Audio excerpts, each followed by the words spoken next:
what I've noticed about people in the fight game and being an artist is they got skill, definitely, for sure, and they press on their strengths. They understand their weaknesses. They're very hyper aware.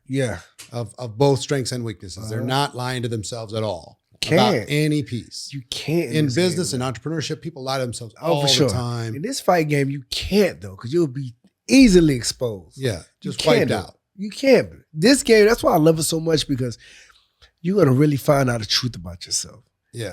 It doesn't matter the shit that you talk outside the ring, press conferences, this and that.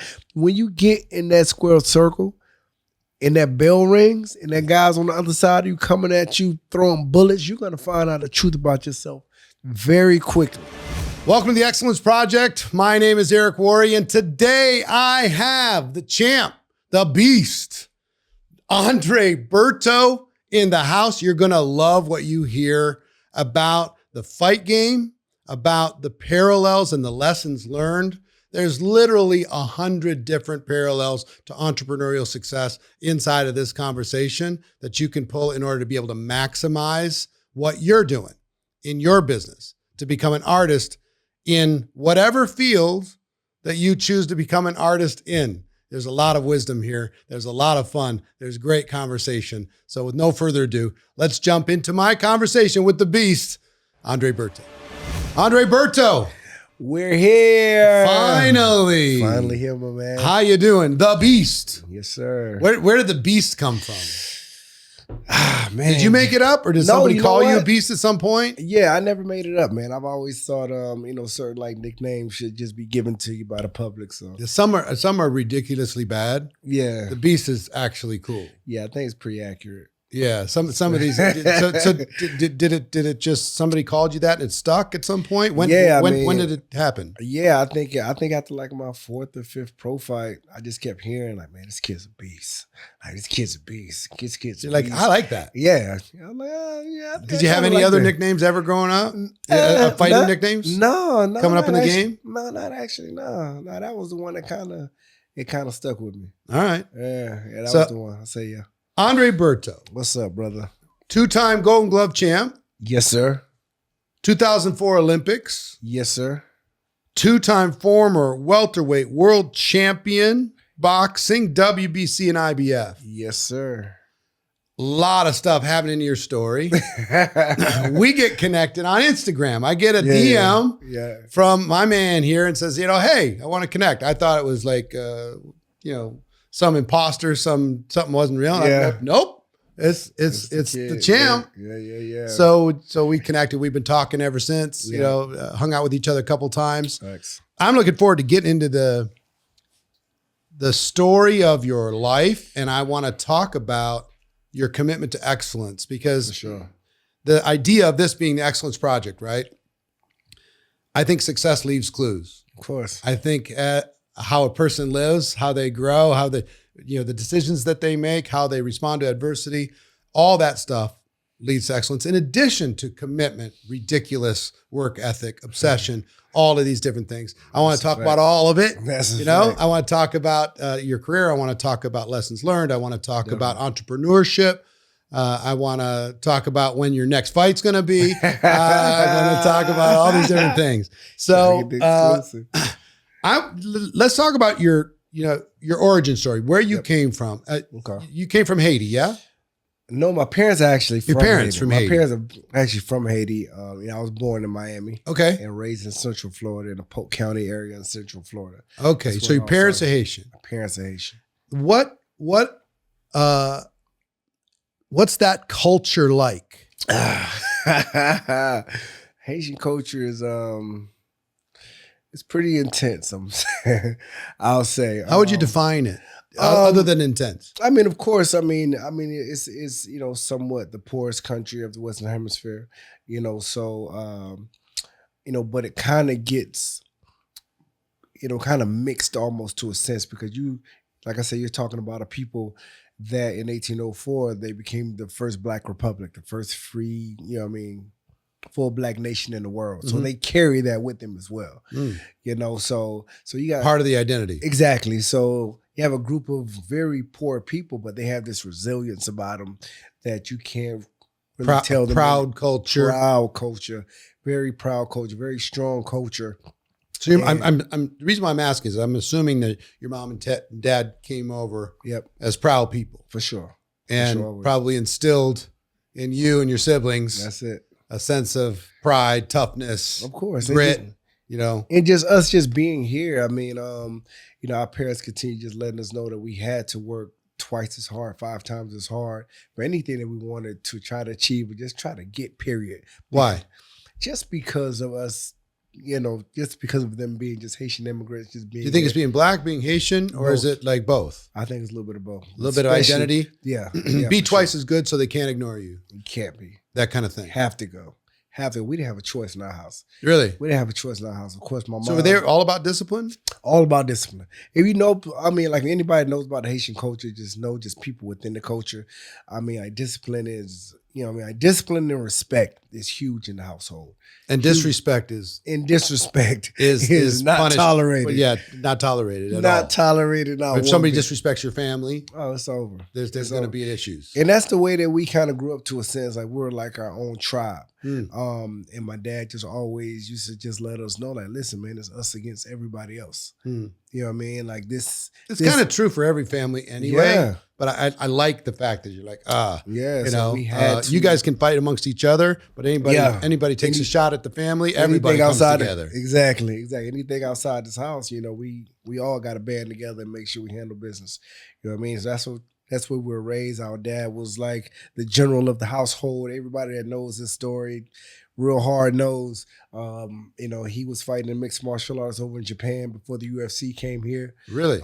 You know, so him, Ken Shamrock, you know, Maurice Smith, you know, all those guys were fighting over in Japan. That's how I know, like, Dana White, you know, so soon. Like, my dad, you know, he fought in, like, UFC 3, you know, way back in the day. Really? Yeah. So I knew about, you know, like I said. I knew your family was in combat sports. Yeah. So your mom not, though. My mom's not. My mom was the love of the house. She's the heart, he's the discipline. Oh, man. Yeah? Yeah. And both, like, creating a culture of respect. Definitely. You're right. Definitely. So, were you was all the kids into combat sports of some kind? Yeah, you know, everybody was kind of like into the martial arts. And my dad came over here from Haiti, and he was doing the martial arts there pretty heavy. He got over here, you know, got more into the martial arts. Boy, his timing was just a little off. It was before it was hot. What you mean? Like UFC, whatever. If it, you know, if it, you know, you move the needle, the calendar, just a little bit. You know, UFC 3, everybody's like, what the heck is this stuff? So, like I said, I seen a lot of it, you know, when it was coming over, and you know, because I seen, you know, I was already had probably 4 or 5 years of him just going to Japan, you know, fighting in the Pancrase organization, which a lot of people that are the OGs in mixed martial arts, they remember the Pancrase Association in Japan. He was fighting over there. So when this UFC thing came over, he was like, yeah, you know, they got this thing called the UFC. You know, like he would have videos of him just fighting in like these like these abandoned, you know what I mean, like warehouses. Wow. And, you know, like the same type of deal. But now they have a real organized situation. It's called the UFC and it's coming.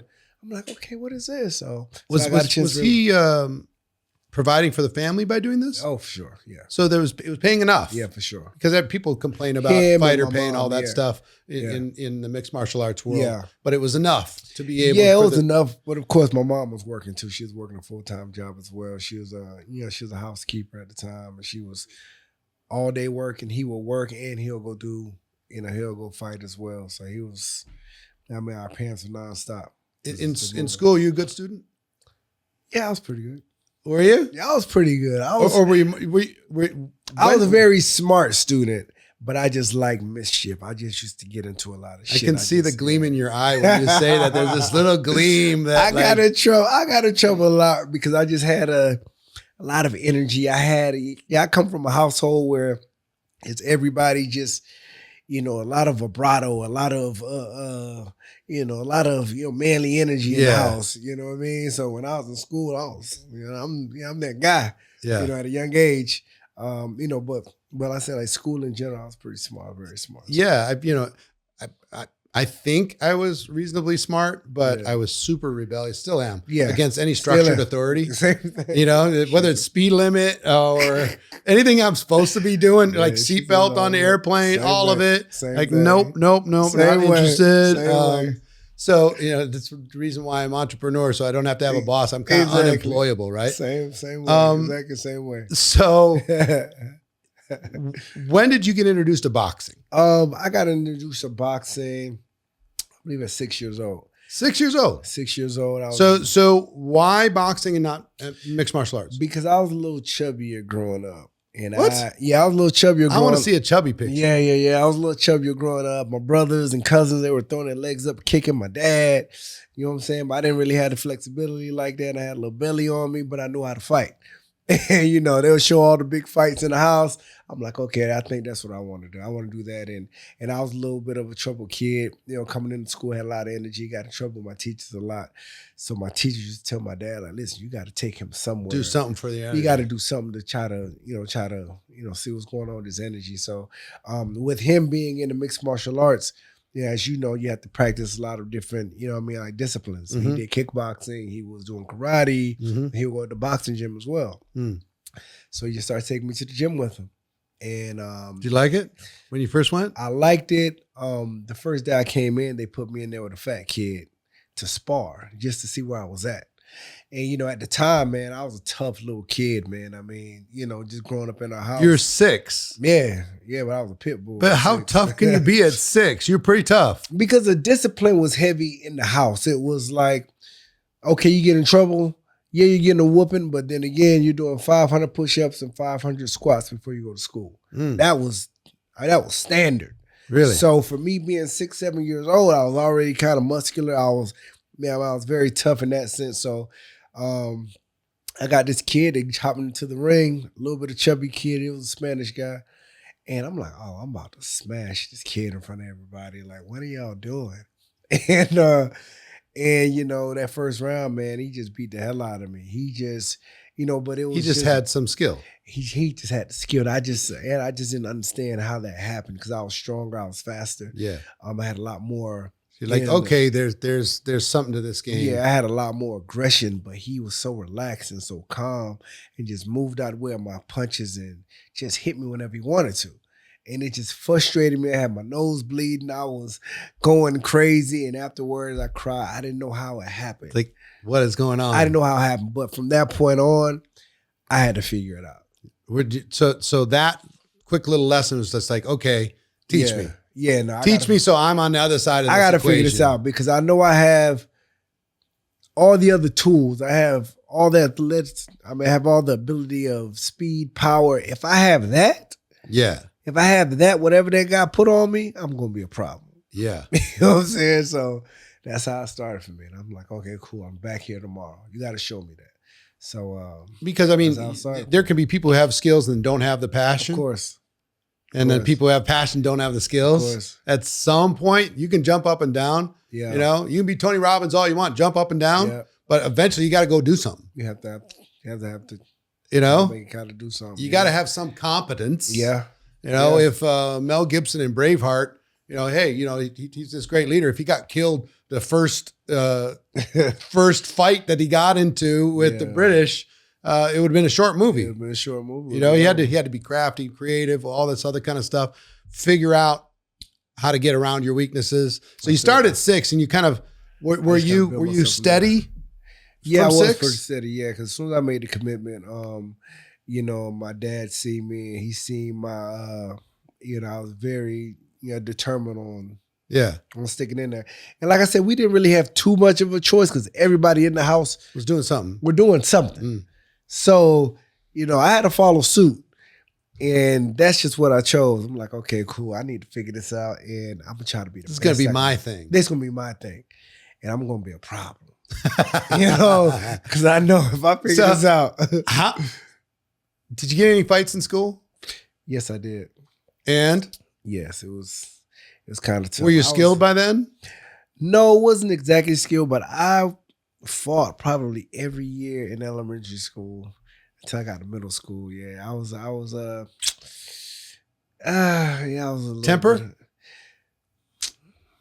You know what? I don't really think it was too Or was much it of a a temper. disrespect thing? Yes, I think it was more Somebody would disrespecting. disrespect you? Like, okay, Yes. that's not going to happen. Yes, I think it was more. I'm going to stand up for disrespecting. myself. It was more of disrespect. Somebody tried to bully you or It something? was more of a situation of always, just always showing that I was nothing to play with to a sense. Mm. I was cool with everybody. I've always been a popular kid growing up, but I never wanted to be disrespected. Yeah, who does? And I think that really just came from my upbringing as well. Being with my parents. That's what we were doing in the house as well. They didn't. When did you know boxing was going to be your life? Or at least for this certain chapter of your life, it was going to be important. It was going to be a career path. Probably 12, 13. Probably 12, 13. It's funny you say that because I had a dinner with Kobe Bryant a few years back, and we sat down, and the first thing he asked me, he said, man, Bert, I've been watching you for a while, man. I'm a big fan, but I want to ask you, when did your switch go off? I'm like, what you mean? No, like when did the switch go? And I told him, and then he said that was the same thing with him. I think certain people at a young age, once they figure it out, or once they feel like they figured out their purpose somewhat, it kind of lights up a different fire in you, especially at an early age. Like I say, me being 12, 13, me winning state tournaments and regional and national tournaments at a young age, I knew that I had to be special because I come from nothing. And for me living in this small hometown I lived in, but I was already making so much noise on the national scene, and just my drive and ambition was just so relentless. No one couldn't tell me anything else. Like I say, middle school, high school, I had fun, of course. I won homecoming king, prom. But your king, identity was locked. But I was locked.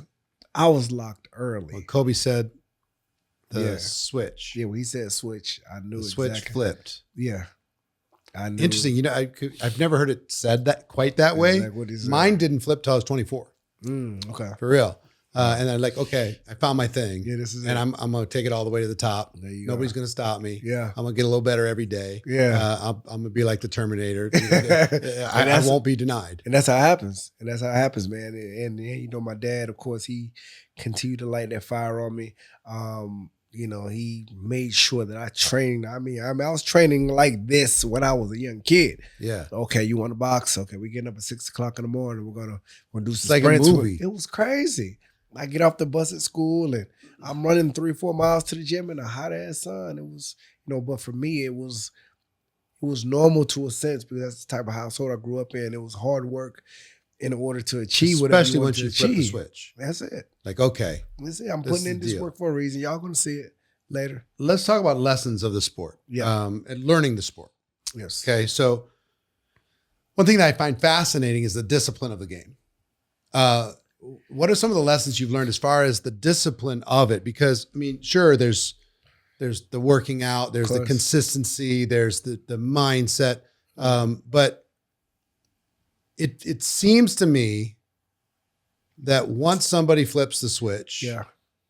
there's a different internal furnace Yeah. that starts that pulls them. Yeah. The vision of their future pulls them through the discipline. For sure. When somebody else is just like, oh, drag, they're trying to push through the discipline. Yeah. It feels to me like any elite Yeah. I think commitment to that discipline is kind of required. Yeah. Yeah. I think it turns into like an obsession. Yeah.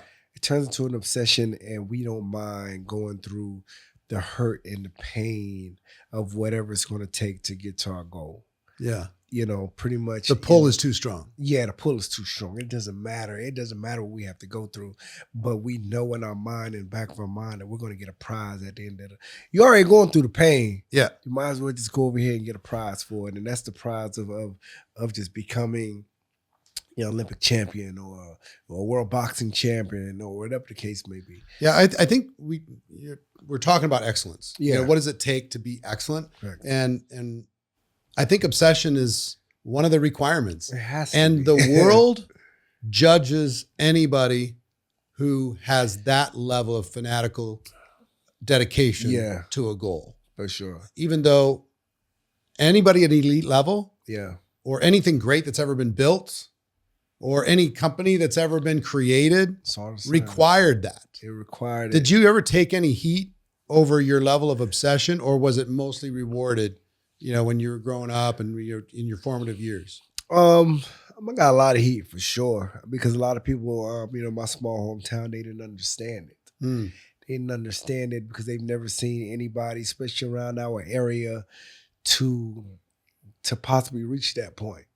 Your parents ever take any heat? Or you're not letting him be a Oh, kid? all the time. You're not letting him be a kid. Especially- Let him just be a kid. He doesn't need to be trained all especially the as time. a Haitian, especially Haitian parents, because they came over here with a group of other Haitian, immigrants on these boats, and they made their way out, and they got a chance to kind of get in a position to have a family and to have a house and to work. They got all of the heat from the Haitians that came over in the community. Judgment. Tons. What the hell are you doing? Leave those kids alone. You came all the way over here to the United States, almost died on the way. Now you got your kid over here fighting and running in the sun in the gym. He needs to go to school to be a doctor, lawyer. Like, what are you doing? They got that nonstop. How did they respond? Oh, my dad didn't care. He was I know what I'm doing. like I said, my dad was a pit bull. He was like the leader of. Is he still around or no? No, he just passed. I don't know how long it's been now, Porsche. It's been probably 3 years, 4 years. Yeah, I'm sorry to hear it. Yeah. But he I said one thing with him, he's definitely, left that fire The pit bull in all of us. Yeah, that's great. What a legacy. Yeah, man. So he didn't care about any of that. Good. He knew that we were on the greater things, and it panned out to be that. Got to be pretty proud. Man, definitely. Yeah. Definitely. Talk to me about mentors. I think, for anybody wanting to be great, like a cheat code Of course. for greatness is finding somebody who can help you with the knowledge, skill, mindset, strategy Definitely. that you don't have, and you can Fast forward, suck all their knowledge out of them, and you don't have to waste the time in order to be able to get there. What were some of the important mentors in your career? Me and my career, of course. My father, of course, he was number one. I've had guys like DeRoy Joneses. Those guys that were kind of close to my community area at the time. Guys like Roy Jones. Give me something like a Roy Jones would have helped you with. Okay. When it came to going to the next level in your game, was it mindset? And like a Tracy McGrady, I'm gonna say that too. Tracy McGrady, Ray Lewis, guys like that, because they come from my area as well. So like Ray Lewis, the football player. Yeah. Oh, so I'm assuming these guys aren't in the gym with you. No. These are guys. But they're like mentoring, me, like, hey, you need like, to be thinking about this. You need to be thinking about that. Yeah, for me at the time, my mentors were really guys that were from my area that I can see that made it. So I knew that was possible. So it was a vision of success of what's possible. Yeah, and exactly. Did they try and help you understand landmines that might come along the way? Of course. Out of control ego. Don't spend all your money. Of course. Like once I got to a certain point, like once they seen, like, okay, this kid is, he looks like he's gonna make this Olympic team. It looks like he's gonna be able to go all the way to the top. Yeah. So they definitely kept bringing me close. And the crazy thing about it, man, I grew up in like a certain type of environment that was very, very harsh at the time. A lot of drug dealing, a lot of like the immigrants, from Haitians, Jamaicans, Cubans, Puerto Ricans in the area that got into a lot of like the drugs. And it got to a point, the crazy thing about it got to a point that, even all of the drug dealers to a say, they got a chance to see my road to success. Everybody around town, they see me running on Havendale Boulevard every day for, for 10 years. So even these type of guys would try to protect me because they see the paper. They see the paper every other month. They wanted you to win? They wanted me to win. It's wow. Like, Okay. man, I mean, because I've seen both sides of that game. Yeah. So, I respect the fact that they wanted you to win. Yeah. They wanted you to run, make it out. You can do this. But because sometimes there's people go the other way that want you to lose. Yeah, for sure. It could definitely go the other way. And will do everything in their power. I was going to ask you, were you ever peer pressured into, come on, this part's okay. Don't forget where you came from. Come hang out with us. All that stuff. You know what the crazy thing about it, man? It's like my dad used to put so much stuff in my head, growing up, because he was a man of war. He studied a lot of the greats. So he'd sit down and have these talks with me all the time. Like even about women, he would say, kid, you need to make sure to, remember, a lot of the great, leaders and warriors, in history, like I say, their downfalls were women. So be very careful because, like I said, I was very popular still in high school. Sure. So any female that I came across that tried to steer me away from my destiny, I automatically in my mind it switched. Like, my pops telling me about people like you. I need to get away. That was automatic. It was crazy.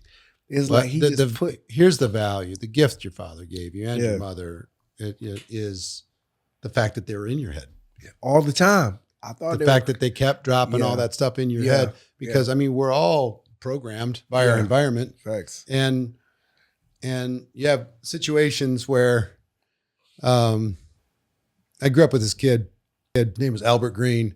And we lived kind of in the country. His dad was in prison. His mom was there, and we lived close to each other. And we were best friends.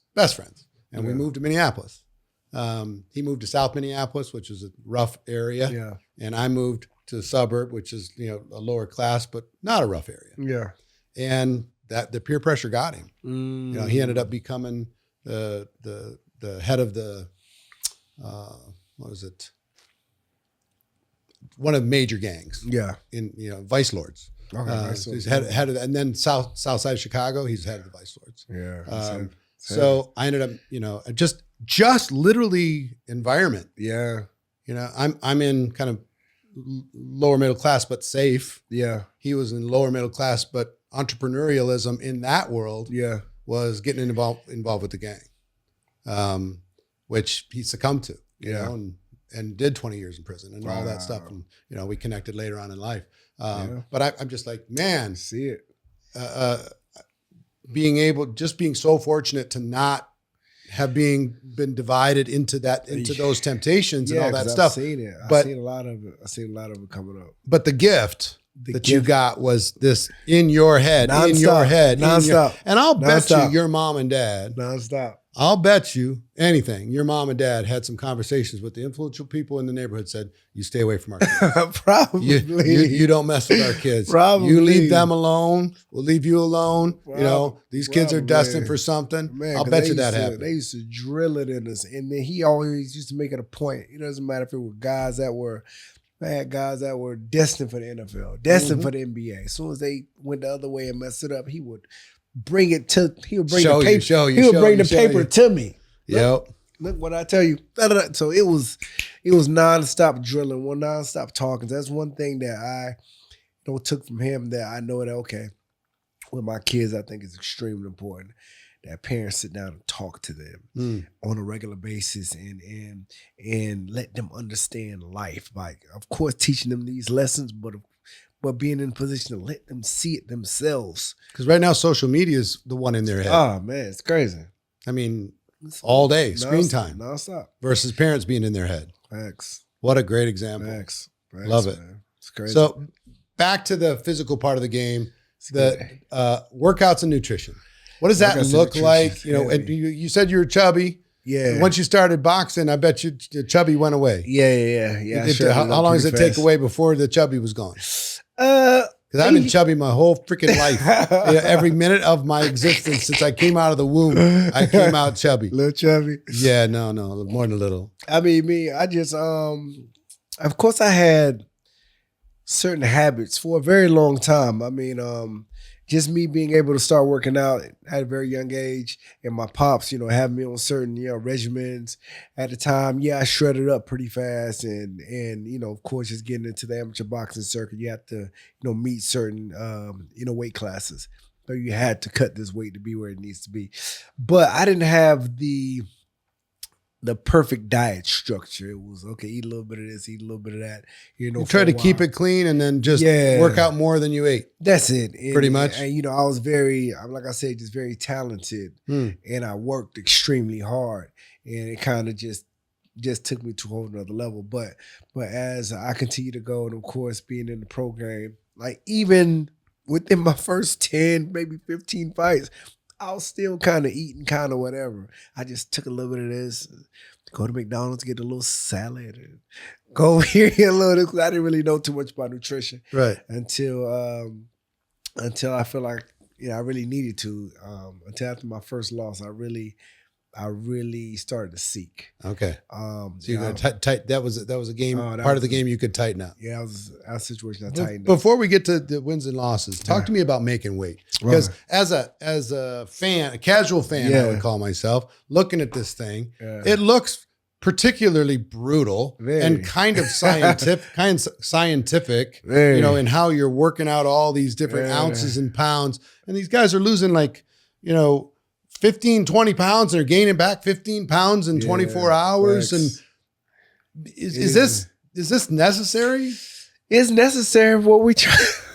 Necessary for what we're trying to do, man. We gotta, if you're set to fight at a certain weight, and you're contracted to, you gotta make it happen, or you're not getting paid. And you think about it. I mean, like a lot of us, 98% of all, top fighters, they come from the inner city.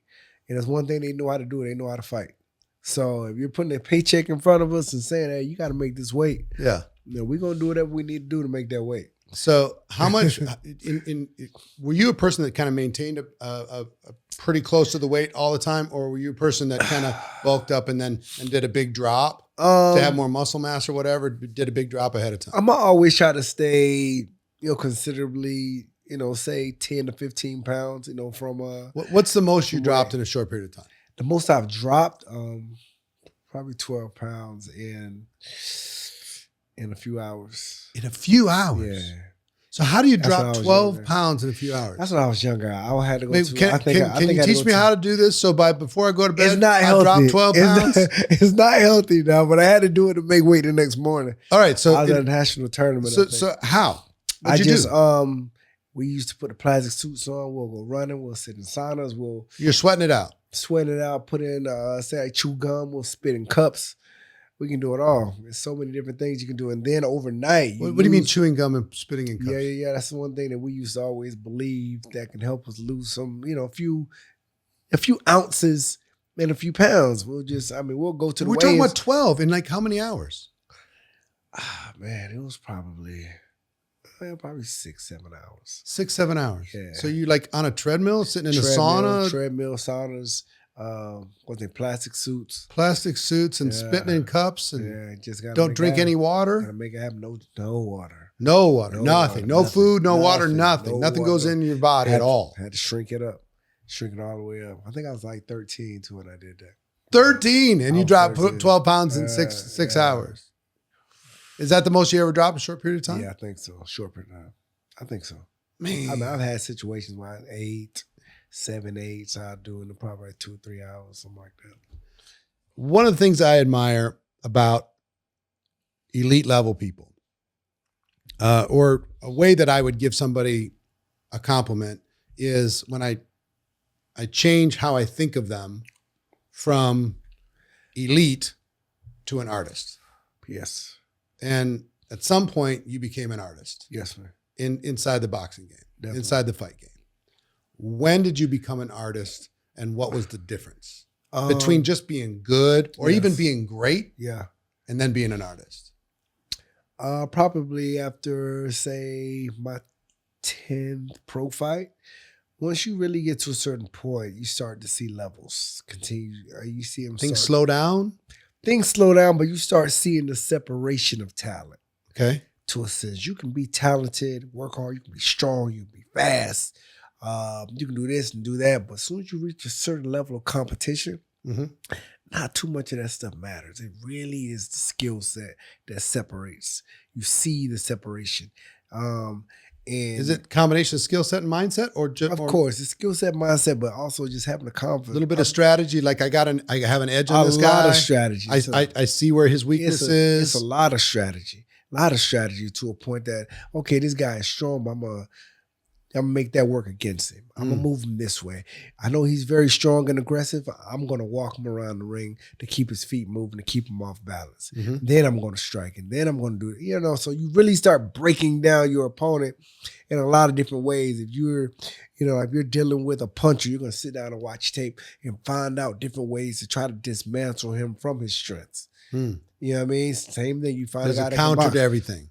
To everything. So, but it all just depends on if you can train and implement it, and it can implement in the fight. Because fight time is completely different game Than training time. Oh man, you can train, you can implement this and train and left and right. But as soon as you get in there, even walking out, it can be a completely different game. Just like Tyson said, everybody has a game plan until they get punched in the mouth. Yeah. That can definitely change the situation quickly. But the great guys can still go in there and implement everything they've trained. Doesn't matter how hot the fire gets in there. What I've noticed about people in the fight game and being an artist is they've got skill. Definitely. For sure. And they press on their strengths. They understand their weaknesses. They're very hyper aware. Yeah. Of both strengths and weaknesses. They're not lying to themselves at all about any piece. You can't in business and entrepreneurship. People lie to themselves all the time. In this fight game, you can't though, because you'll be easily exposed. Yeah, just wiped out. You can't. This game, that's why I love it so much, because you're gonna really find out the truth about yourself. Yeah. It doesn't matter the shit that you talk outside the ring, press conferences, this and that. When you get in that square circle and that bell rings and that guy's on the other side of you coming at you, throwing bullets, you're going to find out the truth about yourself very quickly. Everything that you've been saying, do you really believe that? Or it was just all fluff. And we're going to see if it's fluff, because everybody's around here watching. So it's a lonely thing with everybody looking at you. I love it, though. I love it. I love it. Would you like to dominate in network marketing? Would you like to go through the ranks, get to the top in your network marketing company? Well, I've got something to tell you. You can get inspired all you want. You can be motivated all you want. But when you're done jumping up and down, the answer to dominance is education. You have to learn what the professionals do. What do these people do that's so different? How do they recruit on demand? How do they build teams and duplicate like crazy? How do they become such effective leaders? This is not something that you are born with. It's something that you learn. And GoPro Experience this year, December 1st, 2nd, and 3rd. This is the Super Bowl of network marketing. This is the World Cup of network marketing. This 3-day event, guess what you'll learn? How to dominate, how to crush it, how to have a breakthrough, how to stop crawling in network marketing, how to have the information and the education and the roadmap necessary to get the results that you've always wanted. If you're hungry, if you're willing, if you're coachable, you need to be at GoPro, December 1, 2, and 3. Click on the link if you're serious about your career. Let us help you become a recruiting machine, duplicate like crazy, and be an amazing leader. 3 days to change your life. You cannot afford to miss it. Click on the link and I'll see you there. So the artistry of skill, mindset, preparation. Preparation with your opponent. Figuring out your opponent, kind of doing all that strategy. But when I think some of these fighters, and you've done it, go to the next level Yeah. is when in fight, they came in with a strategy that's not working. It stopped working. And in that 30 seconds in between, they're like, okay. You know, and everybody's yelling at them. You know, coaches and corners are all yelling shit at them. And you see them, most of them have this glazed look on their face. Yeah. You know, like, stop, get out of my head. I'm trying to go where I want to go. But like, I'm going to make this pivot because I'm seeing this tendency that he didn't show before. Yeah. And he surprised me with this, but now I'm going to counter with that. Definitely. And watching him do it 2-3 times over the course of a fight. Yeah. And those are the great ones, man. Those are the great guys that can make an adjustment on the fly. You can come in there with a game plan. You guys can work 8-9 weeks on a game plan. Yeah. But if things aren't going how it needs to go, that's not going to go. Yeah. The ones that can really sit back and really make adjustments on the fly in order to interact. Or I'm seeing he's getting gassed in a certain situation. Yeah. I'm gonna, you know, his left hand's dropping or whatever. Facts. And I'm talking about my ass right now with these different things. No, but you're right though. I mean, just the fact of being able to make those slight adjustments in there, you know, on the fly, that's what's separate. It's a lot of different small things that separate good from great fighters. Period. Yeah. It's a bunch of little things. That's a bunch of little things. That's it. And you know, a lot of people think it's 10% stuff and 20% stuff. It's a bunch of 0.5%. No, it's a lot of everybody's fast, a lot of people strong, but it's a small bit of just emotional intelligence, awareness. That's it. You know, being able to lean into this, being able to adapt to that. That's it. What I've always wondered is, and I don't know if you can talk about this just generally, okay? So if you can't, tell me you can't, because if somebody asked me a similar question, I don't know how I'd answer, but I'm going to give it to you anyway. What's going on in your mind in the locker room before you're walking out? What are you thinking? There's people around, you're warming up, you're doing your stuff. What is going, are you trying to still your mind? You're trying to not think about nothing, you've prepared, or are you still kind of mentally playing chess? You're kind of in a place in the locker room, you should be trying to calm your mind. You've been through 9-10 weeks of strategy, hard work. You know what to do. Now it's almost game time. You want to walk into that ring very relaxed and very calm and very confident. All right, so this is locker room. Yes, locker room. Okay, now you're in the tunnel. Yeah. Michael Buffer's on stage. Yeah. He's about to say, you know, let's bring out the beast. Yeah. And curtain pulls back. That's it. And you're walking out. That's it. What's going on in your mind in that walk? Stay calm, tunnel vision. Tunnel vision. We're here. Tune everything out. We're here. Stay tunneled in. You're going to hear crowd, everybody yelling the crazy shit at you. Wouldn't even imagine. They're yelling. They're just tunnel vision. All I see is the ring. I see that big spotlight over the ring. It's time to go. Everybody's here to see me come perform. That's it. That needs to build your confidence. It's either going to build your confidence or it's going to break you. Period. Making that walk to the ring. Okay, we're finally here. It's a big deal, isn't it? That's a big deal. That walk. That's a huge deal. Because the people don't think of it as a big deal. That's a huge deal. I've seen tremendous fighters have tremendous training camps and they lose before they actually. I've seen it too. And as a casual fan, I'm like, boy, their energy looks wrong. Yeah. It's like they got this big wide-eyed thing. They do not look comfortable, or they're overconfident. You see them like they're super cocky and you know, trying to get the crowd into it and stuff. Like, oh, I don't think that's going to disguise. Well. He's just trying to disguise it. You know? We go see it at Bell songs. All right, so you're in the ring. Everybody's going nuts. Everybody's going nuts. You gotta take it in. And you go to the center. To the center, face to face. Yes, sir. What's going on in your mind there? I mean, that's a mind game a little bit, yeah? Yeah, for sure. It's just like, okay. You're trying to own the other guy a little bit? Like I said, all of the preparation for that moment comes that 8-9 weeks before. We envision that moment millions of times over while we're training, while we're in the gym, while we're at, you know, in our houses after training. We envision that 1,000,001 times. So when we get there, when we see him in the middle of that ring, it's just second nature. We're finally here. You know what you're going to do. I mean, there's sometimes when you don't look at them, and sometimes when you do look at them. You know what you got to do, but right there in that time, you have to make up in your mind real quick that it doesn't matter what he does and what he fires back at you with, it's not going to be enough. Everything that you've trained, everything that you and your trainers, your group came to, that everything that you guys worked on is going to be executed. You guys are going to come out the ring victorious. It's nothing that he's going to be able to do. I've envisioned this a million times already. I have all my counters. I'm all I've done it. I know what he's going to do. I know you too well already, and I'm in the best shape of my life. Okay. Tonight, I'm going to finish you. That's it. Okay. That's what it needs to be. That's what it needs to be. Tonight, I'm going to finish you. Tonight, everybody in here, they're coming to watch me destroy you tonight. Yeah. That's it. So, I mean, there's so many parallels to entrepreneurship and just what we talked about here. For sure. Quieting your mind, staying focused on the goal. Yep. Right?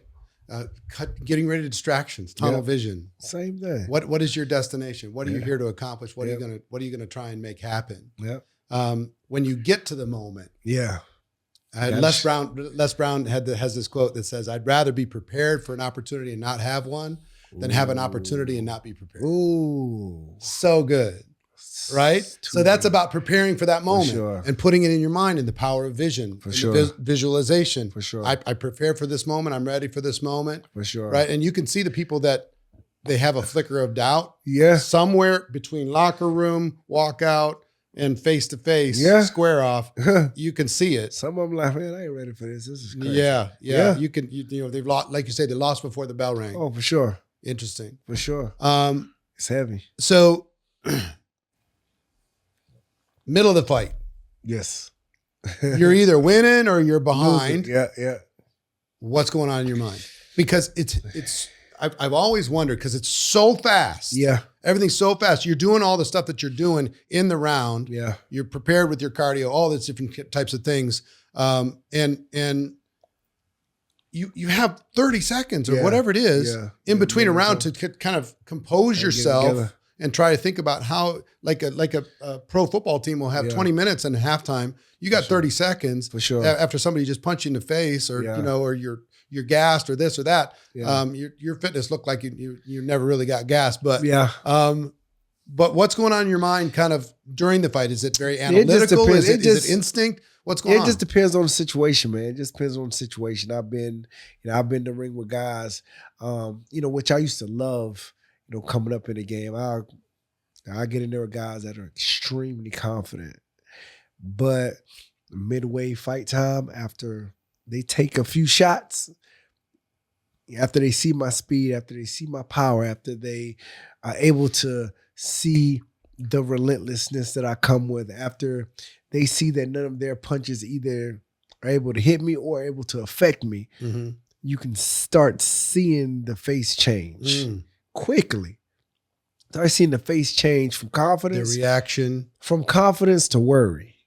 And that's when I just love just pushing on the gas. Shit. Yes. And that's when I love to push on the gas. But okay. As soon as you see the crack. Once you start seeing the crack, once you start seeing the worry a little bit, and then it gets to a point that, okay, I want to continue pressing this forward because I want to take the wheel out of them now. Because I see that it's starting to chip off.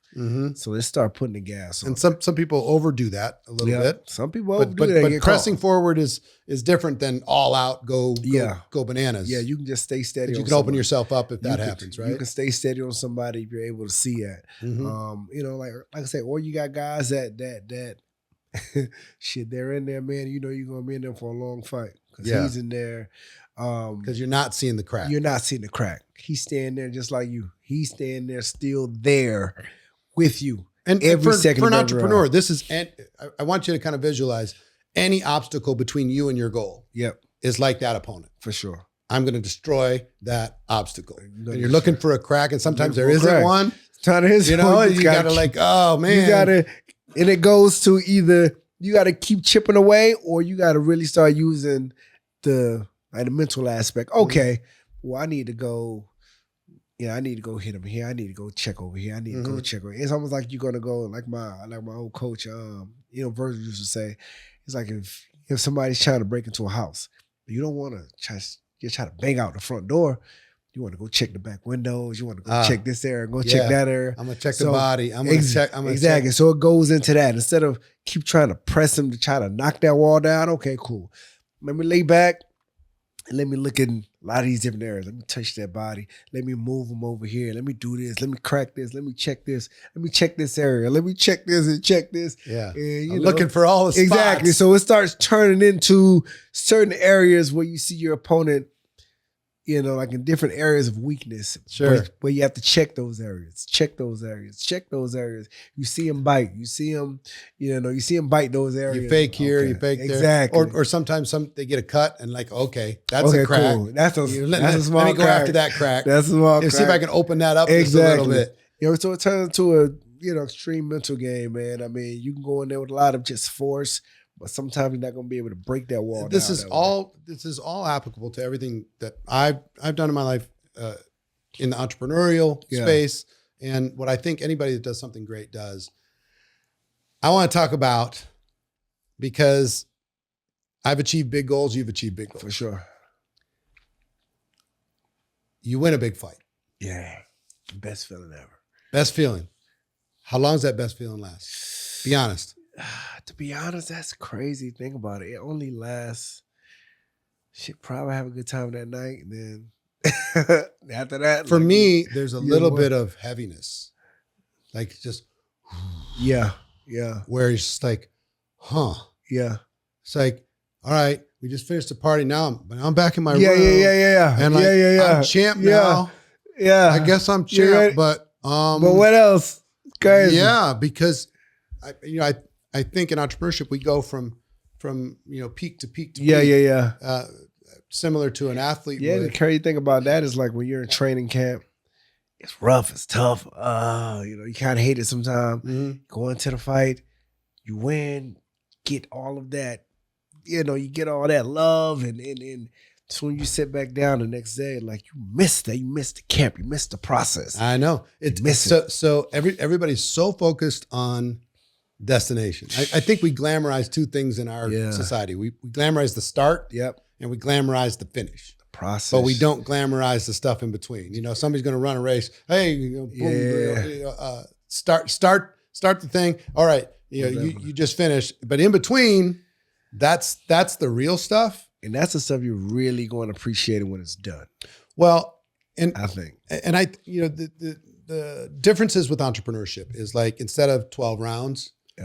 You can have 100 rounds. You can have 500 rounds. Yeah. The opponent has no shot. Yeah. Literally no shot if you're more dedicated to the vision than your opponent is dedicated to stopping you, or the obstacle is dedicating to stop you. True. So there's no time limit. There's you can literally bash it until it falls down. But the really interesting thing for successful people, they hit that goal, that lifetime goal. They got the belt. Yep.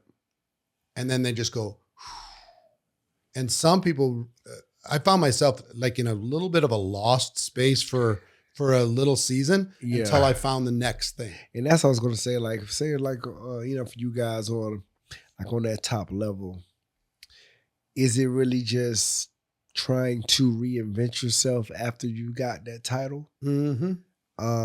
To try to find something else to chase? Or is there another level? Yeah. Is there another accomplishment? Is there another challenge? I think we're meant for all that, because I think I treat my life like a project. From everything is a project to project to project to project to project, because that keeps me focused on the next thing, next thing. Yeah. And sometimes people get really messed up in my profession when they get to $100,000 a year or they get to $1 million a year. They really get messed up as a solopreneur when they hit $1 million a year. Because they made feel, it. They feel like an imposter a bit. They feel like, what am I supposed to do now? They feel a little bit guilty because they made the money and other people didn't. Other people struggling, they feel a bit guilty. They feel a little bit lost. They feel like I'm supposed to slow down now, right? Because I have this success. Yeah. It's like, it's hard. I heard Dana White talk about this. It's hard to inspire somebody to really train that has a lot of money. You watch like Conor McGregor in the UFC, make all that money from the Mayweather fight, and then proper 12 and everything else, and blows up. And hard for him to get inspired necessarily. Yeah, maybe. Yeah, for us, they always say it's hard to get up and run when you land on silk sheets. Yeah. When it comes to us, the same type of deal. So but you have got a lot of big paydays. Yeah.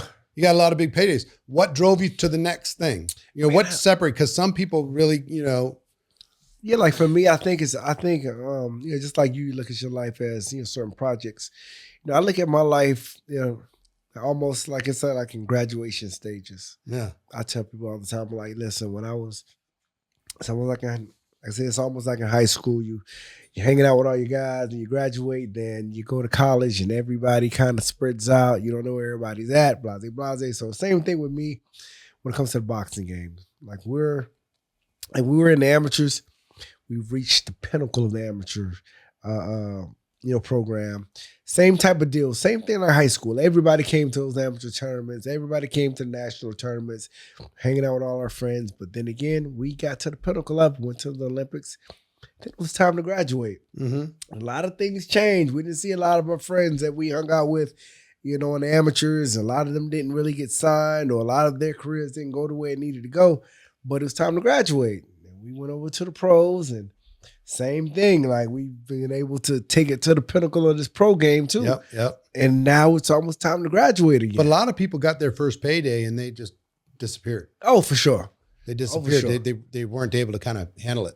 Yeah, I think it's just different, man. I think, I say it's kind of like high school and college, because high school is like, high school, you have to go to school. Everybody has to go to school to a sense. If you don't show up, they're going to call your house and call your parents. And, hey, like I said, when you're in college, these professors don't give a damn if you don't come. You've already paid. It's up to you. Same thing in the pros to a sense. Like at these national tournaments, everybody came. As a professional, it's on you if you're going to work hard and try to get this situation done. You're either hungry for the next level or you're not. Yeah, it's either that. You're going to, everybody's going to be separated. Everybody's going to be signed with different managers and promoters. And now it's up to you. If you want to make money, if you want to be great, it's up to you. You're not going to have like a whole amateur team chasing behind you and telling you, hey, we need to go running because we got the nationals coming. You're on your own. Yeah. So, okay, what you going to do? Right. So that separates a lot of it. So you got to the top 1% and 1% and 1% for sure. and 1%. For sure. So I want to talk about the pro game. Okay. The game of it. Mm-hmm. So how important is the brand that you build in order to be able to get paid effectively, to be able to maximize your opportunities, to get put on the big card, to be the main event?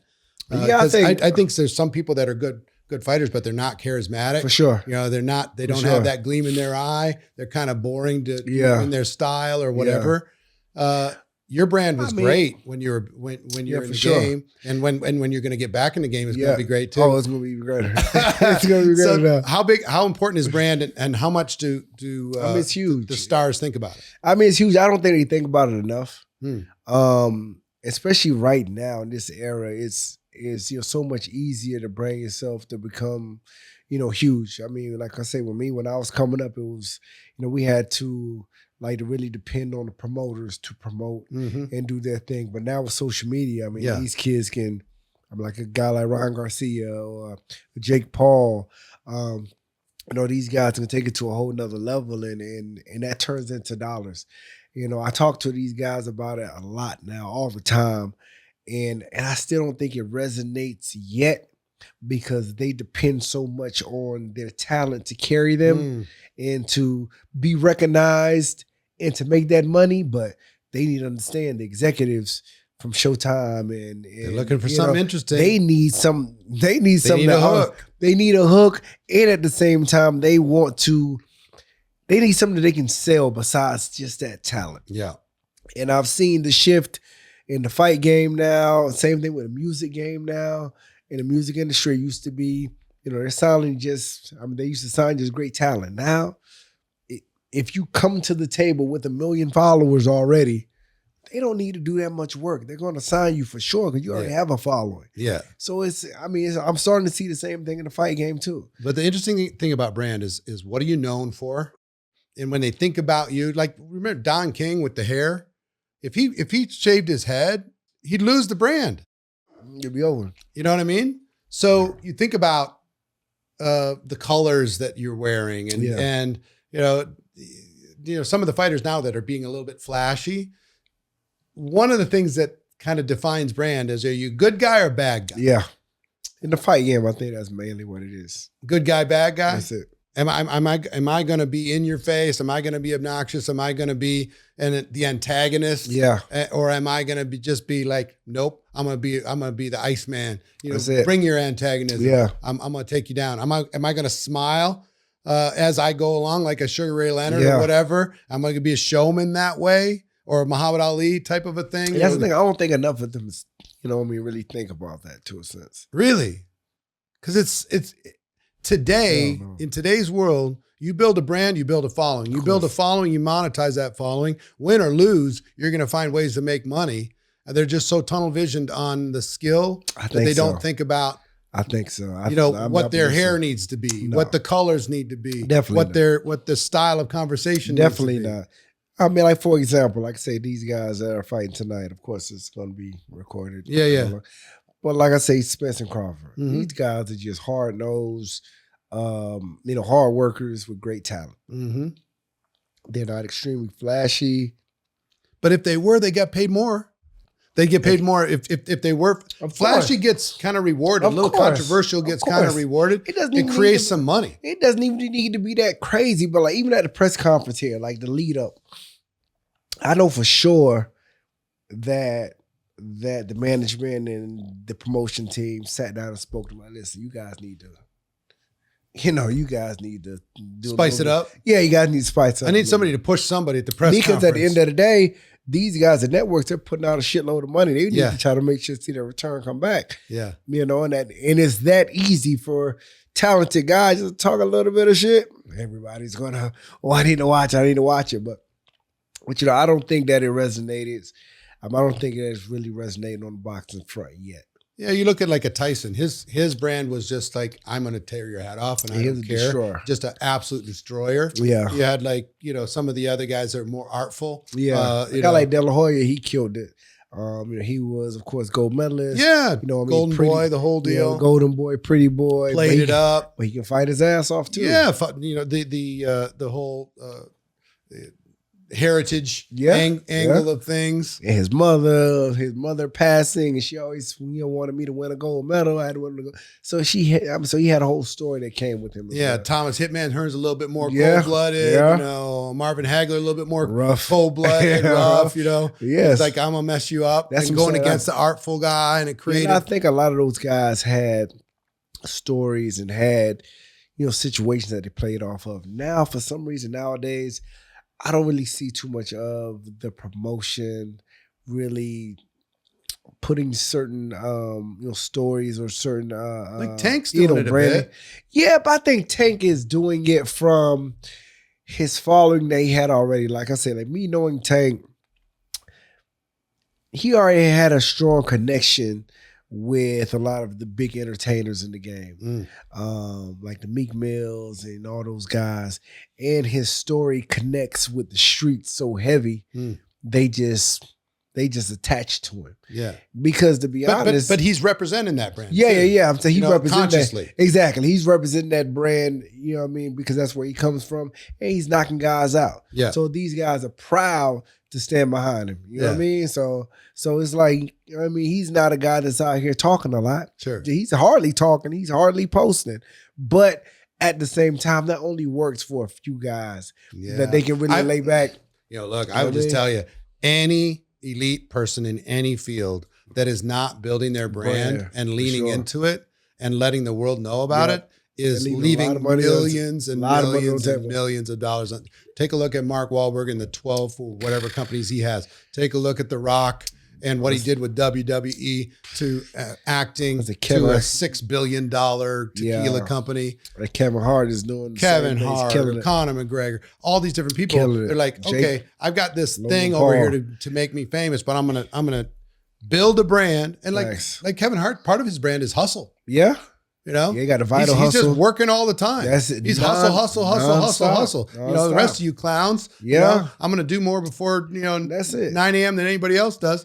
So he's going to hustle. So he has so now he has a vital hustle supplement. You're right. Because that's Why what not? he does. And somebody else is probably running that company. That's it. Yeah. You know what I mean? He's just the face of it. It's definitely how you're supposed to do it, especially when it comes to the sports world, man. These guys could kill it. I just think just education just isn't there like it should be. Yeah, well, it's leaving money on the table. But yeah. Brand big. How important is your team when you're an elite athlete? Extremely. And is it a 24/7 team, or is it just during training camp up to the fight team? They just come in and out? Yeah, it just depends. It just depends. Like, some of us, we started with our team from the beginning, and they're kind of just like in our lives, to a sense. But of course, when we're not in training camp, they kind of lay back and live their own lives. Right. But when it's training camp time, I'm the only focus. Right. You know what I'm saying? So it's like my coach, I wouldn't hardly even talk to him sometimes. But as soon as hey, Bert, we got to be in camp in a week. Yeah. Okay, I got to fly in town, come to training camp. Everything's set up and got my whole team's in there waiting on me. Got to go get to work. You know what I mean? That's how it is. So let me ask you about this. And this might be controversial, but I'm going to ask you anyway. Boxing seems to be completely disorganized, messed up, political. I don't want to say corrupt, but yeah, it is. But so many different players with their fingers in the pie in so many different directions. Yeah, and promoters had a stranglehold for a long time inside of the space. You had to kind of go through a promoter, or you're going to get blocked out.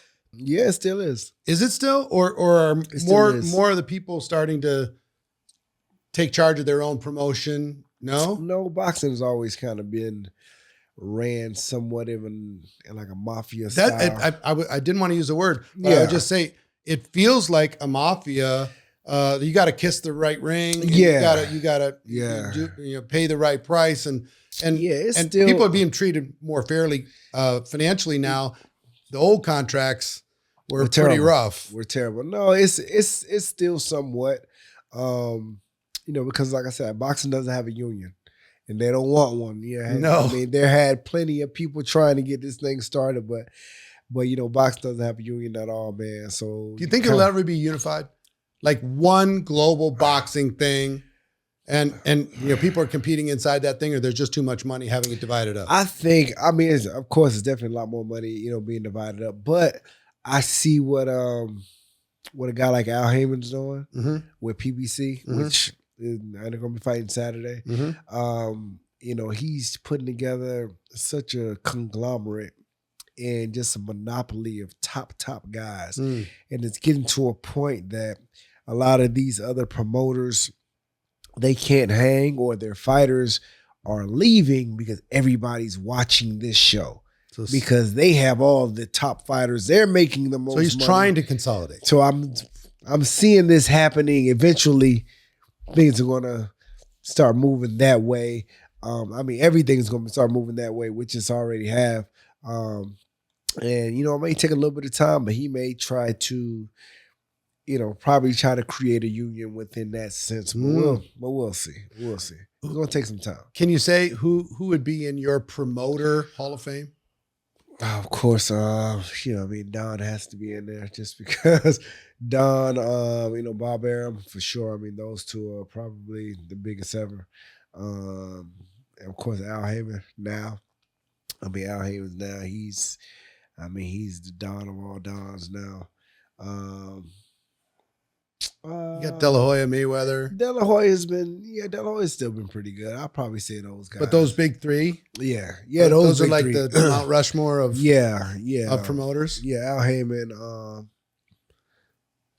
Don King, and I think Bob Arum for sure. Okay. For sure. All right. Can we bang through some of your fights? Let's do it. All right. So crazy ones. Huh? Is it good? So I would highly recommend anybody watching, if you haven't done so, to go back and rewatch these fights because it's really some artful stuff. Yeah, it's crazy. David Estrada. Woo. Tell me about the David Estrada fight.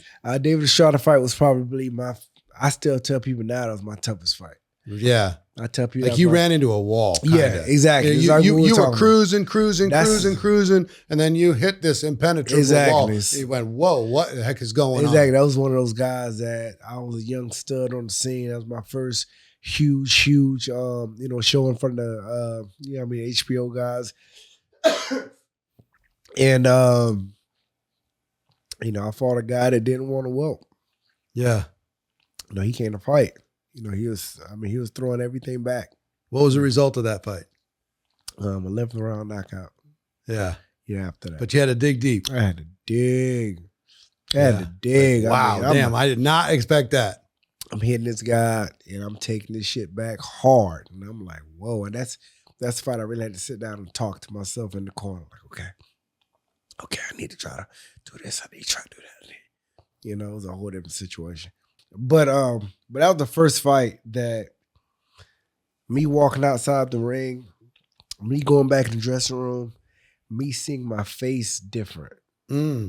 Lumped up, not looking like myself. Me going into the bathroom, using the bathroom, and it looks like I'm pissing out like cranberry juice. Mm-hmm. That's when I'm like, okay. This is another level. This is different. Because that just introduced me to the fight game, for sure. Share with people how you finally got the knockout. How'd that happen? I think it goes back to what I said, earlier. He was one of those guys that was extremely determined. He was checking the side door. I had to check. Checking the windows. I was checking everything. Yeah. I was checking the everything. Chimney. I was checking every area, man, and he just did not want to crack. And he kept coming back at me, hitting me with some hard shit. But I had to make a decision in my mind mid-fight time. Like, okay, it's either him or it's going to be me. Yeah. And I'm not going. That's a dig deep moment. It was probably the deepest dig moment. Oh, for sure. Up to that point. Oh, for sure. I said, I had to say it to myself, like, I'm not going. So he's going to have to feel me. He's going to have to break. And that was one of those guys that after he seen in my face that I was going to stay in the pocket and I was going to keep hitting him with this hard, young, fast shit. And within, I think, the 8th or 9th round, that's when I seen his face. Crack? I started seeing him crack. I started seeing his face change. You're like, finally. I'm started seeing these body shots I'm hitting him with. Started seeing him cringe. And that's when I knew, like, okay, finally starting to crack. And I started pushing on the gas. I started pushing on the gas a little bit. And I just knew that, sooner or later it was going to go. And he threw a shot. I countered off of the shot. And I hit him solid, man. He went down. And I hit him with a tough shot. So he fell. He tried to get back up. In my mind, I'm like, please, man, let this be over. They were trying to count him out. As soon as the referee gave me a little bit of space, I ran to him. I tried to finish him, man. I had to finish him quick. Yeah. I had to finish him quick, but it was a good one. So Rodriguez, 2008. Rodriguez. Some of these people, I don't even remember. Okay. WBC, welterweight title. Oh, yeah. That was my world title fight, man. It was, it was a special night. It was a special night. It was my first, world title. Is that the first belt? That was the first belt. What did it feel like to be champ? Man, it was crazy. Crazy. Yeah. Great for a day, right? Oh, and then you had to have another, the next goal. You had to rest up and get the next goal going. Exactly. It was, it was a great night, man. All the work that I put in, for all those years since I was 6 years old was to be a world champion. And to be able to do that. And was your dad there? Dad there. Everybody's in the ring with me. Mom's there. Everybody. I'm falling down in tears. What was mom and dad? What were they saying when this happened? What was how was your family reacting to Andre, especially them, being world champ? Especially them, man, being, like I say, just being immigrant parents. Mm-hmm. They go through all the backlash they had to go through with me, doing what I was doing. And having to go through all the headaches, of course, dealing with me, because I was a tough one to deal with. And for them to be in that ring, man, and see all these cameras and all these mics in my face and their kid's face, and being able to have those straps, man, it was a surreal moment for them, for sure. And with some of these paydays, I'm sure you took care of mom and dad. Oh, yeah. So tell me about that. Yeah, still now. What were you able to do for them? Everything. Everything, man. I bought my mom, $1 million house. Of course, retired her probably, 8-10 years ago. Mm-hmm. So she's been sitting up. So the same lady that was coming back home, from housekeeping, from cleaning up, hotels and, soaking her feet from doing that every day to now, sitting in a big, $1 million home. Somebody else cleaning the house. Everybody else is doing, somebody else is doing Feels it. good, doesn't it? As a son, to be able to Definitely. say thanks to the parents. I think that was probably my most greatest accomplishment outside the ring, just making sure they were good. My dad, of course, he just doesn't stop working. So, oh, thank you. Take the cash. And he just, he go. He go in work mode, So, and baby, take care of my brothers and sisters, man. Make sure they were good. And it's been great. So talk to me about Victor Ortiz. Victor Fight 1 Ortiz. and fight 2. Man, everybody. This fight of the year. Yes. This epic battle. Yes. A Victor Ortiz fight was it was named the fight of the year. It was named the fight. I watched it was unreal. It was named the fight of the decade too at the time. My first loss, man, that was a fight that I hated at the time. I hated it at the time because of course. Because you were 27 in a row come to there. Yep. 27 in a row. And I was supposed to be fighting Floyd next. Back then. Did you look past him? Yeah. You looked past I was Victor upset. on the way to Floyd? Yeah, I was upset because Floyd's team put Victor Ortiz in front of me. They said, well, you fight this guy first. I didn't know who he was. I'm young. I'm talking crazy. Floyd's scared. Everybody felt like I was going to be the next, the first young to dethrone him maybe. And I got the Victor Ortiz call. I was mad about it. I didn't know who he was. Very upset.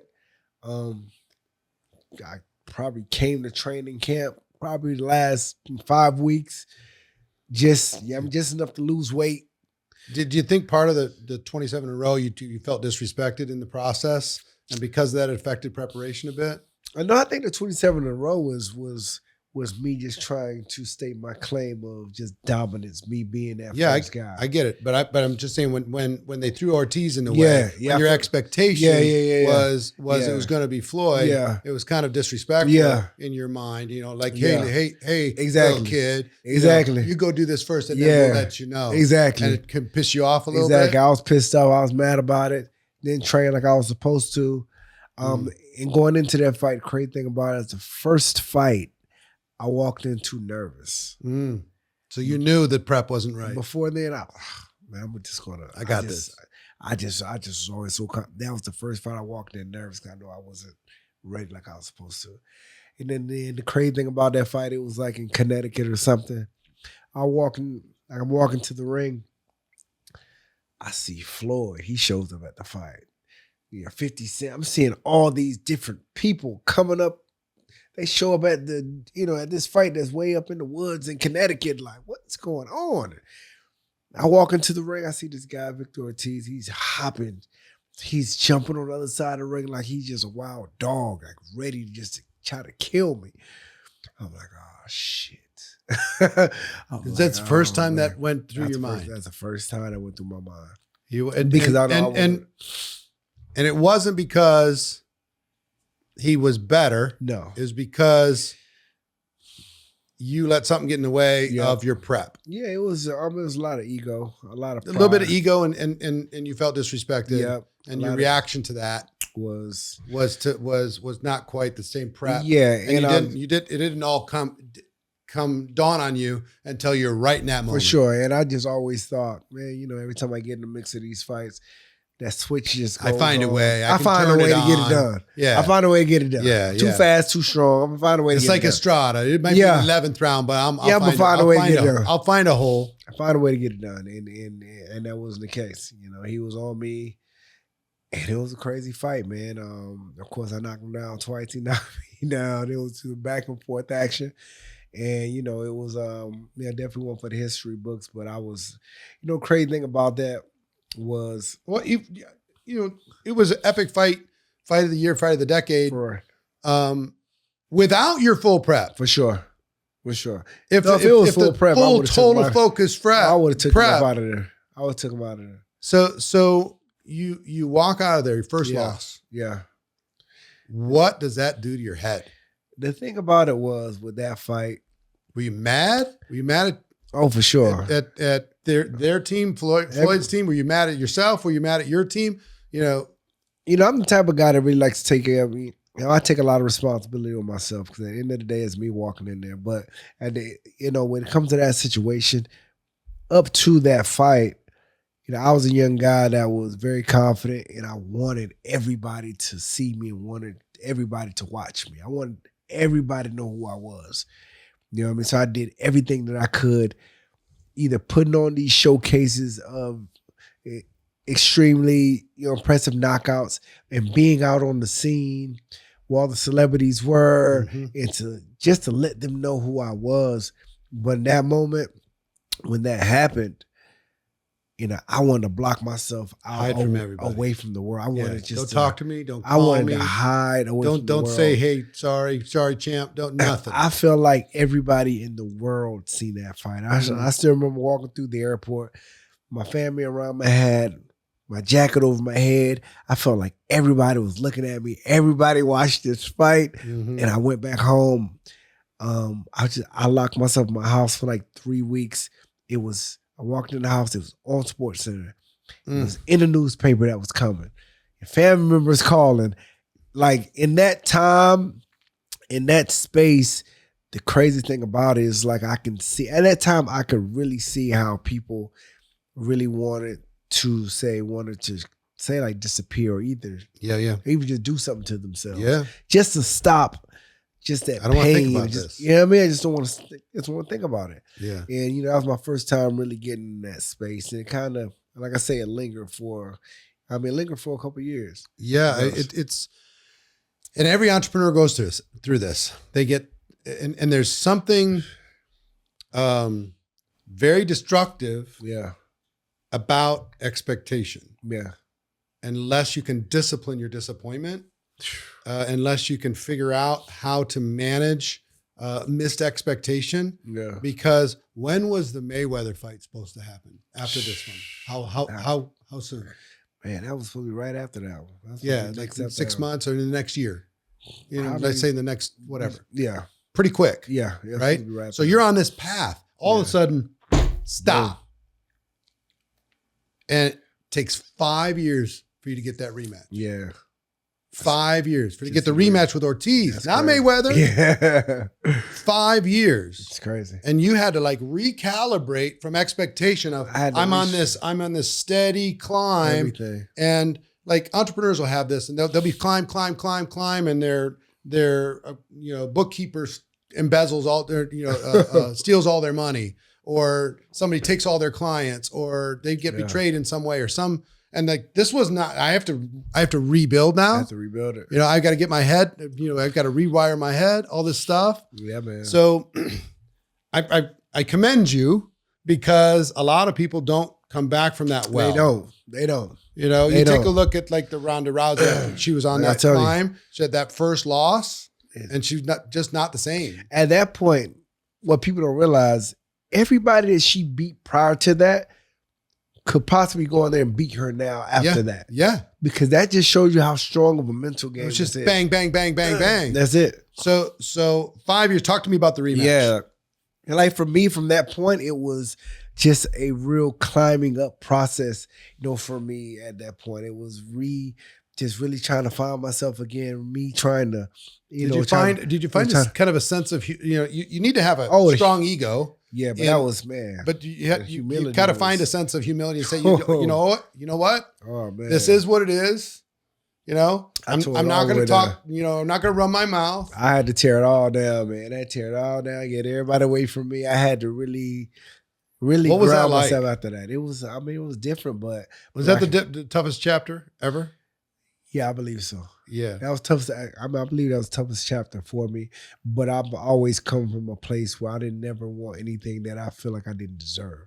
So when I lost and I really, separated from a lot of different things, I feel like it was because I was a loser at that point. Mm-hmm. I feel like the only way for me to get all these things again, I have to get myself back to where I need to be. Yeah. And in order to do that, especially mentally after taking that type of defeat, and I see that it really happens dramatically and really rough for people that are very dominant.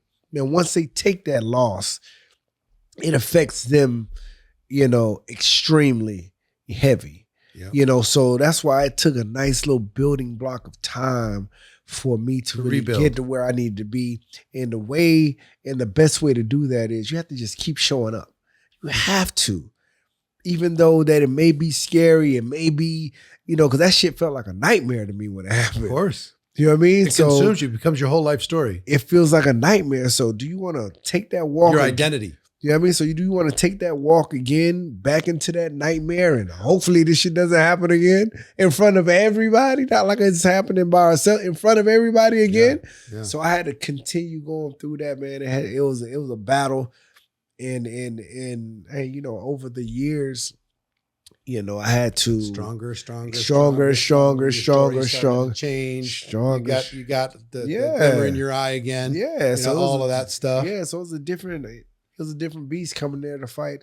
You know what I mean? Ortiz second time. It was like, now you don't understand what I had to go through this last time. Yeah. You ain't getting off the hook. No. Now that we're here, we're going to finish this. And I'm a whole different animal this time. Yeah. So you come back, crush that fight. Man, knocked him out. It was how'd that feel? Redemption? That was redemption to its peak, man. It was just 5 years of having to deal with the criticism, having to deal with that monkey on my back of what, he did to me for 5 years. I had to battle it, not just in front of everybody, but even, at home internally. Alone. Yeah. Like I'm just at home alone by myself.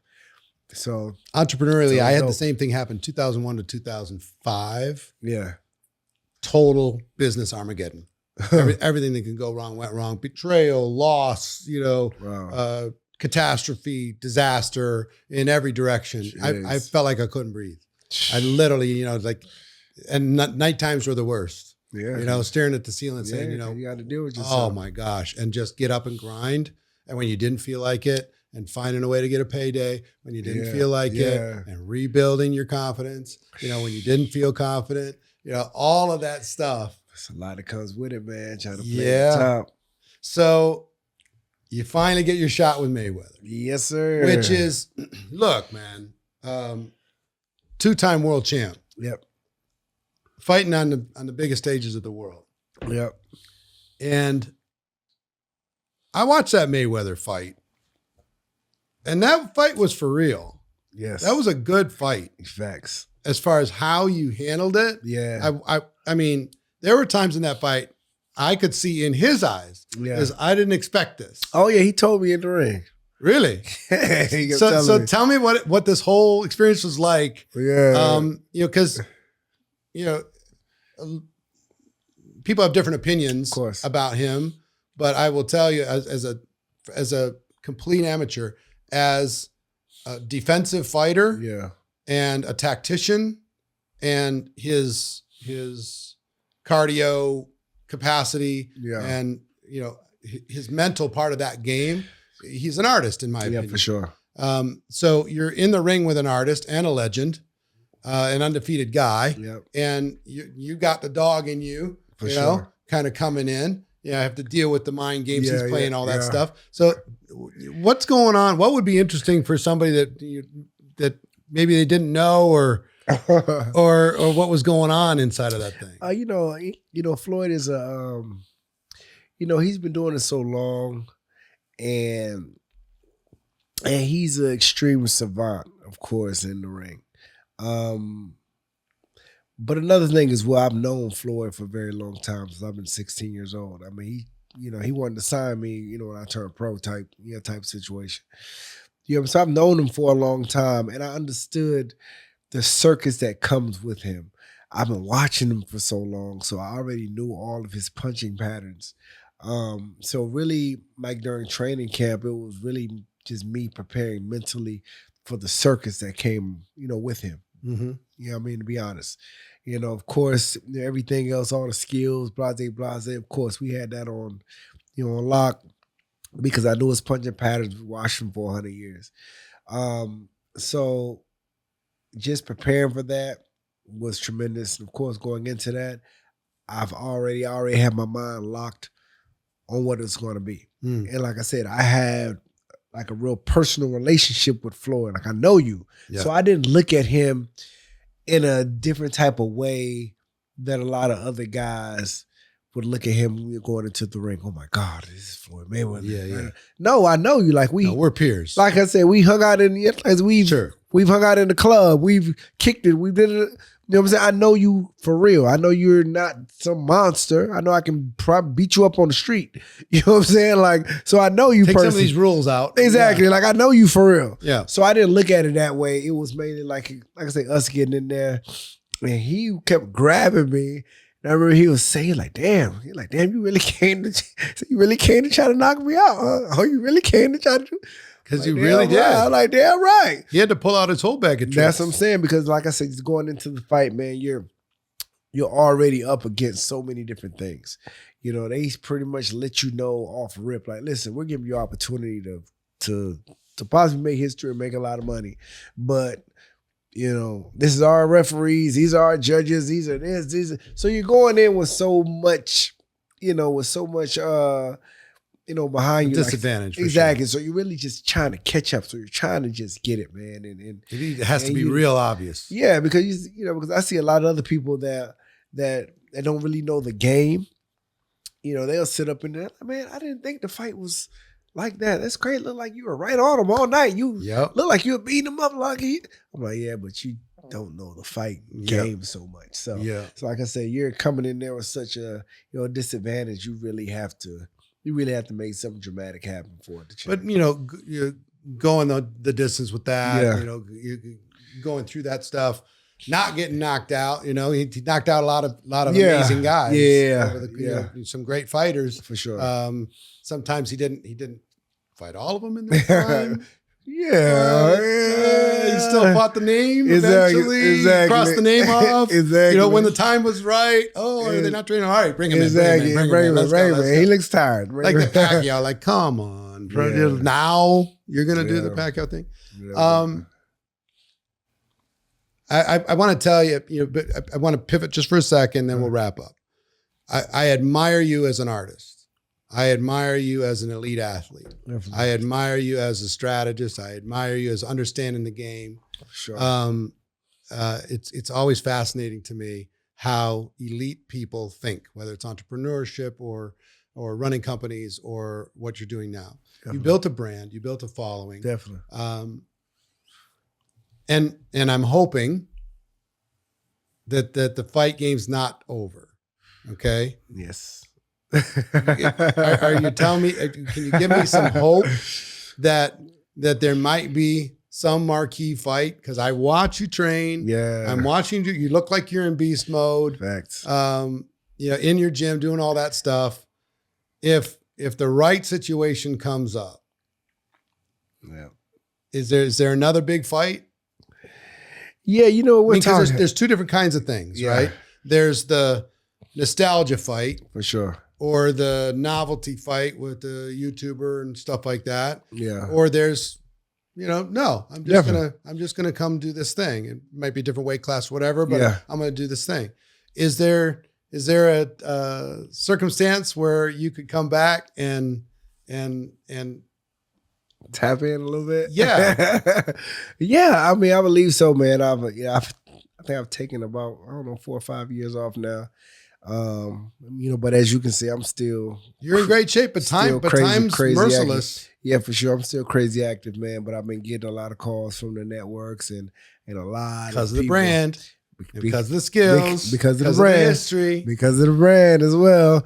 And so I think I'm looking forward to it though. I think I'm in a space. I'm in a time in my life right now that I've learned so much about myself, mentally and physically, and tapping into the entrepreneurial space heavy on so much more, on the fact that I can capitalize on so much more by using that type of vehicle then I can really maximize my brand in general, which I believe so many guys. Do another big fight or another little series of fights, what it could do now, now that you have some reach. Huge. I mean, it's worth that, that training for it. Man, just thinking about it. Yeah. You guys, my lady, is just the way I think now. With me thinking about systems and processes and just different ways to try to scale the brand, different ways to do this and do that. Especially if you have a vehicle on having a huge fight on the horizon. You can maximize so many more different. Well, that's my last question. My last question is this: what's next? Because I see you as a fighter, as an artist, as a businessman, fight game, but I also see you ultimately as an entrepreneur. Definitely. I see you as somebody who wants to maximize the brand, wants to contribute to other people in different ways, wants to flex your entrepreneurial muscle like Hollywood actors do or musical artists do. Definitely. All these different artists in different ways find ways to build a little empire. Definitely. Do you have an empire in your mind? Oh yeah, for sure, man. I think I'm one of the. There's like the small percent of guys that can really make it happen. Yeah. Especially in this fight game, just by, of course, I mean, you see my social, I'm very active. I have a great, network of friends, celebrities, other entrepreneurs. I can speak about brand. I'm very good at marketing. It's just the fact on really trying to connect everything together. And I have some great projects coming up. So I'm just looking forward to really showing these guys, not even just for me, because showing these guys, fighters, athletes, on how we can make that transition on this side. A lot of athletes don't. A lot of athletes don't. They spend that money and then they're going to go sign autographs or something. That's it. But that's about all they got. They'll do a photo appearance, they'll show up at a club or whatever. There's such a difference between, and I'll bet you that respect will drive you where other things might not ultimately, because when you go through and accomplish what you've accomplished in the fight game, there's certain people in the entrepreneurial world that were like, athlete, whatever. Yeah. But you go flex a business muscle, an entrepreneurial muscle, and they'll go, it's like when people look at Magic Johnson now as an example, it's like, exactly. Look what he did. Exactly. Look how he parlayed that brand into all the things that he's attached himself to. He became a billionaire. Definitely. It's crazy. I mean, I see it. Just me tapping into the entrepreneurial space. Of course, a lot of guys, they love me because of who I am. Or they were fans of who I was. But I can see that's kind of where some of it stops. Yep. Because this is the game that they play. Yeah, you're kind of done with your athlete game, They do the business side of things. That's the way, they flex. And I flex on this side. So it kind of stops that way. That's why I'm trying to just continue knocking on that door. So once I'm able to smart. There's still more gas in the tank for sure. Oh yeah, for sure. In order to be able to maximize the brand. But I expect big things when it comes to the empire you and your wife and your team are going to build. Sure. It's going to be fun for me to watch the next chapter when you become this empire builder in addition to an elite athlete and an artist in the ring. It's going to be fun. Yeah. So I appreciate you coming to Vegas, spending some time on a fight week in order to be able to bounce in. Next time down in Florida, we'll continue the conversation. Appreciate it, man. Do all of that. So I appreciate you coming in. I appreciate you for having me, man. You know that anytime. So that's our conversation with Andre Berto, the champ, my friend, super boxing legend, but in addition, soon to be entrepreneurial empire building legend. Watch him go. Watch him do what he does. If you want to follow him, we put all his links into the description of the show below. If you know somebody who's into boxing or who's into the lessons learned in entrepreneurship, please make sure you share this with them. Help us spread the word. If you haven't subscribed to the podcast yet, go ahead and subscribe. And until next time, everybody go out there and make your life amazing. Take care. Bye-bye for now.